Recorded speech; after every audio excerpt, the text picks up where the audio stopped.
NIE-IT ಮತ್ತು NIE college ವಿಲೀನ ಪ್ರಕರಣದಲ್ಲಿ ಏನು ಸುಮಾರು 76 ಸಿಬ್ಬಂದಿಗಳಿಗೆ ಕೆಲಸದಿಂದ ವಜಾ ಮಾಡಿ NIE ಆಡಳಿತ ಮಂಡಳಿ ಏನು ತಾರತಮ್ಯವನ್ನು ಮಾಡಿತ್ತು. ಇದ್ರ ಬಗ್ಗೆ ನಿರಂತರವಾಗಿ ಅಲ್ಲಿನ ಸಿಬ್ಬಂದಿಗಳು ಕೂಡ ಪ್ರತಿಭಟನೆ ನಡೆಸ್ತಾ ಇದ್ರು. ಈ ಒಂದು ಪ್ರತಿಭಟನೆಗೆ ಅಶ್ವವೇಗ ನ್ಯೂಸ್ ಒಂದು ಧ್ವನಿಯಾಗಿ ನಿಂತಿತ್ತು. ಇದೀಗ ವಿಶ್ವೇಶ್ವರಯ್ಯ ತಾಂತ್ರಿಕ ವಿವಿ NIE ಆಡಳಿತ ಮಂಡಳಿಗೆ ಒಂದು ನಿಮ್ಮ ಮಾನ್ಯತೆಯನ್ನು ಯಾಕೆ ರದ್ದುಪಡಿಸಬಾರ್ದು, ಈ ಒಂದು ಸಮಸ್ಯೆಯನ್ನು ಬಗೆಹರಿಸದಂಥ ನಿಟ್ಟಿನಲ್ಲಿ ಅನ್ನುವಂಥ ಒಂದು ಎಚ್ಚರಿಕೆ ನೋಟಿಸನ್ನು ಕೊಟ್ಟಿದೆ. ಈ ಬಗ್ಗೆ ಮಾತಾಡಲಿಕ್ಕೆ ನನ್ನೊಟ್ಟಿಗೆ ಪ್ರತಿಭಟನಾಕಾರರಿದ್ದಾರೆ.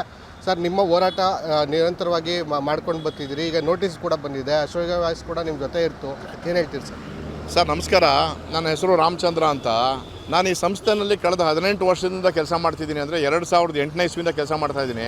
ಈಗ ಏಕಾಏಕಿ 2025 ಜೂನ್ 12ನೇ ತಾರೀಕು ನಮ್ಮನ್ನೆಲ್ಲ ಅನ್ಯಾಯವಾಗಿ ಯಾವುದೇ ಇಲ್ಲೀಗಲ್ ಆಗಿ ಕಾನೂನು ಪ್ರಕಾರವಾಗಿ ರಿಟ್ರೆಂಚ್ಮೆಂಟ್ ಮಾಡಿಲ್ಲ. ಸೊ ಹಾಗಾಗ್ಬಿಟ್ಟು ಈಗ ಕಳೆದ 22ನೇ ತಾರೀಕಿಂದ ಸುಮಾರು 1 ತಿಂಗಳ ಮೇಲೆ 3 ದಿನ ಆಗಿದೆ ಪ್ರತಿಭಟನೆ ನಾವು ನಡೆಸ್ತಾ ಇದ್ದೀವಿ. ಮೊದಲನೇದಾಗಿ ನಿಮ್ಮ ಮಾಧ್ಯಮಕ್ಕೆ ನಮಗೆ ಭಾಳ ಸಪೋರ್ಟ್ ಮಾಡ್ತಿದ್ದೀರಾ ಸರ್, ನಿಮಗೆ ಧನ್ಯವಾದ ಹೇಳ್ತಾ ಇದ್ದೀನಿ. ನಮಗೆ ಈ ಒಂದು ನ್ಯಾಯ ಸಿಗೋ ತನಕ ನಿಮ್ಮ ಬೆಂಬಲ ದಯವಿಟ್ಟು ನಾವು ಅಪೇಕ್ಷೆ ಮಾಡ್ತೀವಿ, ದಯವಿಟ್ಟು ಬೆಂಬಲ ಕೊಡಿ ಸರ್. ಈಗ ಕಳೆದ 22ನೇ ತಾರೀಕಿಂದ ನಾವು ಈ ಒಂದು ಪ್ರತಿಭಟನೆ ಮಾಡ್ತಾ ಇದ್ದೀವಿ. ಕಾರಣ ನಿಮಗೂ ಗೊತ್ತು, ಮ್ಯಾನೇಜ್ಮೆಂಟ್ ಅಂದರೆ ಆಡಳಿತ ಮಂಡಳಿಯವರು ನಮ್ಮ 76 ಕುಟುಂಬನ ಬೀದಿಗೆ ಬಿಟ್ಟಿದ್ದಾರೆ.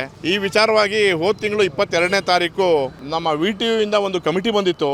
ಆ ಕಮಿಟಿ ಬಂದು ಆಡಳಿತ ಮಂಡಳಿ ಅವ್ರ ಹತ್ರನೂ ವಿಚಾರ ಮಾಡಿ, ನಮ್ಮ ಹತ್ರನೂ ಬಂದು ವಿಚಾರ ಮಾಡಿ, ನಮ್ಮಿಂದನೂ ಒಂದು 5-6 ಜನ ಈ ವಿಚಾರ ಲೀಗಲ್ ವಿಚಾರಗಳನ್ನು ತಿಳ್ಕೊಂಡವ್ರು ಒಳಗಡೆ ಹೋಗಿ ಅವ್ರು ಕೇಳಿದ ಪ್ರಶ್ನೆಗಳಿಗೆಲ್ಲ ಉತ್ತರ ಕೊಟ್ಟಿದ್ದಾರೆ. ಸೊ ಅದಾದ ಮೇಲೆ 30ನೇ ತಾರೀಕು ಹೋದ ತಿಂಗಳು ಕಾಲೇಜಿಗೆ ಒಂದು ಶೋಕಾಸ್ ನೋಟಿಸ್ ಕೂಡ ಇಶ್ಯೂ ಮಾಡಿದ್ದಾರೆ. ಆ ಶೋಕಾಸ್ ನೋಟಿಸಲ್ಲಿ ಏನು ಹೇಳಿದ್ದಾರೆ ಅಂತಂದರೆ, ನೀವೇನು VTUಗೆ ನೀವು ಮರ್ಜಿಂಗ್ ಟೈಮಲ್ಲಿ ಏನು ಅಂಡರ್ಟೇಕಿಂಗ್ ಬರ್ಕೊಟ್ಟಿದ್ರಿ, ನೀವು ಆ ಪ್ರಕಾರ ನಡ್ಕೊಂಡಿಲ್ಲ. 76 ಕುಟುಂಬನೂ ಬೀದಿಗೆ ಬಂದಿದೆ. ಇವರನ್ನು ಇಮಿಡಿಯೇಟ್ ಆಗಿ ಅವರನ್ನು ಕೆಲಸಕ್ಕೆ ನೀವು ತಗೋಬೇಕು ತತ್ಕ್ಷಣನೇ. ಮತ್ತೆ ಏನು 13-14 ತಿಂಗಳಿಂದ ವೇತನ ನೀವು ಸ್ಟಾಪ್ ಮಾಡಿದ್ದೀರಾ, ಅದನ್ನ ತಕ್ಷಣ ಕೊಡಬೇಕು ನೀವು. ಇಲ್ಲ ಅಂದರೆ ನಿಮ್ಮ ಕಾಲೇಜು ಅಫಿಲಿಯೇಷನ್ ಕ್ಯಾನ್ಸಲ್ ಮಾಡ್ತೀವಿ ಅಂತಲೂ ಸಹ ಅವರಿಗೆ ಶೋಕಾಸ್ ನೋಟಿಸ್ ಕೊಟ್ಟಿದ್ದಾರೆ. ಈಗ ಎಜುಕೇಷನ್ ಚೀಫ್ ಸೆಕ್ರೆಟರಿ ಆದೇಶಕ್ಕೂ ಕೂಡ ಕಿಮ್ಮತ್ ಕೊಡಲಿಲ್ಲ, ನ್ಯಾಯಾಲಯ ಕೂಡ ಇವ್ರಿಗೆ ತಾಕೀತು ಮಾಡ್ತು, ಅದಕ್ಕೂ ಕೂಡ ಇದು ಮಾಡಿಲ್ಲ. ಈಗ VTU ನೋಟಿಸ್ಗೆ ಏನು ಹೇಳ್ತಿದ್ದಾರೆ ಆಡಳಿತ ಮಂಡಳಿಯವರು ಅಂತ? ಸರ್, ಇದು VTU ನೋಟಿಸ್ ಅಂದರೆ ಶೋಕಾಸ್ ನೋಟಿಸ್ಗೆ ಅವರು ರಿಪ್ಲೈ ಕೊಡೋಕ್ಕೆ ಒಂದಿಷ್ಟು ದಿನ ಅಂತ ಒಂದು ಇದಿರುತ್ತೆ ಸರ್, 1 ವಾರ ಅಥವಾ ಅವ್ರ ಕಾಲೇಜಿಗೆ ಎಷ್ಟನೇ ತಾರೀಕು ಲೆಟ್ರ್ ಬಂದಿರುತ್ತೆ 1 ವಾರದಲ್ಲಿ ಕೊಡಬೇಕು ಅಂತ ಇದೆ.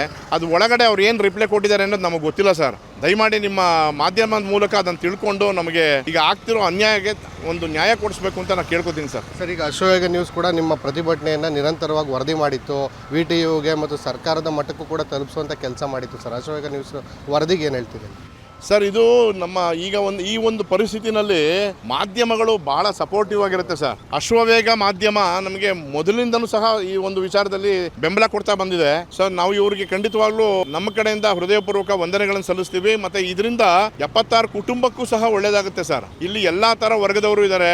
ಅಂದ್ರೆ ದಿನನಿತ್ಯ ಅವರು ಜೀವನ ಮಾಡೋಕ್ಕೆ ಕಷ್ಟಪಡ್ತಿರುವಂಥ ಜನಗಳು ಇದೀವಿ ಸರ್ ನಾವು. ಇವತ್ತಿನ ಕಾಲದಲ್ಲಿ ನಿಮಗೂ ಗೊತ್ತು, ಎಲ್ಲ ಎಜುಕೇಷನ್, ಮನೆ ಮೇಂಟೆನೆನ್ಸು, ಮನೆ ಪರಿಸ್ಥಿತಿಗಳು ಕಷ್ಟ ಇರುತ್ತೆ. ಈ ಒಂದು ಸಂದರ್ಭದಲ್ಲಿ ಇಂಥ ಮ್ಯಾನೇಜ್ಮೆಂಟ್ ಅವ್ರ ತಪ್ಪಿಂದ ನಾವು ಬೀದಿಗೆ ಬಂದಿದ್ದೀವಿ ಸರ್. ನಮಗೆ ನ್ಯಾಯ ಕೊಡ್ಸೋಕ್ಕೆ ನಿಮ್ಮ ಅಶ್ವವೇಗ ಮಾಧ್ಯಮ ಭಾಳ ಹೆಲ್ಪ್ ಮಾಡ್ತದೆ ಸರ್. ಈಗ ಮುಂದೆಯೂ ಕೂಡ ನಿಮ್ಮ ಹೋರಾಟ ಮುಂದುವರಿತದ ಅಂತ? Sir 100% sir. ನಮಗೆ ನ್ಯಾಯ ಸಿಗೋ ತನಕನೂ ನಾವು ಹೋರಾಟ ಮಾಡೇ ಮಾಡ್ತೀವಿ ಸರ್. ನಮಗೆ ಬೇರೆ ದಾರಿ ಇಲ್ಲ. ಸೊ ಈ ಮ್ಯಾನೇಜ್ಮೆಂಟ್ ಅನ್ನೋ ಆಡಳಿತ ವರ್ಗ ಯಾರು ಇದ್ದಾರೆ, ಅಲ್ಲಿರೋರಿಗೆಲ್ಲನೂ ಈ ಸತ್ಯ ಗೊತ್ತಿದೆಯೋ ಅಲ್ವೋ ಗೊತ್ತಿಲ್ಲ, ಅದನ್ನು ಈ ಮಾಧ್ಯಮ ಮಾಡುತ್ತೆ ಸರ್. Thank you sir. ಇದಿಷ್ಟು NIE-IT ಏನು ಕೆಲಸದಿಂದ ವಜಾ ಆಗಿರ್ತಕ್ಕಂಥ NIE-IT ಪ್ರತಿಭಟನಾ ನಿರತ ನೌಕರರ ಮಾತಾಗಿರ್ತಕ್ಕಂಥದ್ದು. VTU ಇಂದ ನೋಟಿಸ್ ಕೊಟ್ಟಿದ್ರು ಕೂಡ ಇನ್ನೂ ಕೂಡ ಆ ನೋಟಿಸ್ಗೆ ಯಾವ ರೀತಿಯ ಉತ್ತರವನ್ನು ಕೊಟ್ಟಿದ್ದಾರೆ ಅನ್ನುವಂಥದ್ದು ಕೂಡ ನಮಗೆ ಗೊತ್ತಿಲ್ಲ. ಇನ್ನೂ ಕೂಡ ನಮಗೆ ಯಾವುದೇ ರೀತಿಯ ಕರೆ ಬಂದಿಲ್ಲ. ನಮ್ಮನ್ನು ಸೌಜನ್ಯಕ್ಕಾದರೂ ಕೂಡ ಕರೆದು ಮಾತನಾಡಿಸುವಂಥ ಕೆಲಸಕ್ಕೂ ಕೂಡ ಮುಂದಾಗಿಲ್ಲ. ಅಲ್ಲಿ ಅಂದರೆ ನಮಗೆ ನ್ಯಾಯ ಸಿಗೋವರೆಗೂ ಕೂಡ ಮುಂದುವರೆದು ನಾವು ಹೋರಾಟವನ್ನು ಮುಂದುವರಿಸ್ತೇವೆ. ಏನು ಈ ನಿಟ್ಟಿನಲ್ಲಿ ಅಶ್ವವೇಗ ನ್ಯೂಸ್ ಏನು ಪ್ರತಿಭಟನಾಕಾರಿಗೆ ನೆರವಾಗಿತ್ತು, ಅದಕ್ಕೂ ಕೂಡ ಧನ್ಯವಾದಗಳನ್ನು ತಿಳಿಸ್ತಾ ಇರ್ತಕ್ಕಂಥದ್ದು. ಕ್ಯಾಮ್ರಾ ಪರ್ಸನ್ ಉದಯ್ ಜೊತೆ ಸಂದೀಪ್ ಕುಮಾರ್, ಅಶ್ವವೇಗ ನ್ಯೂಸ್, ಮೈಸೂರು.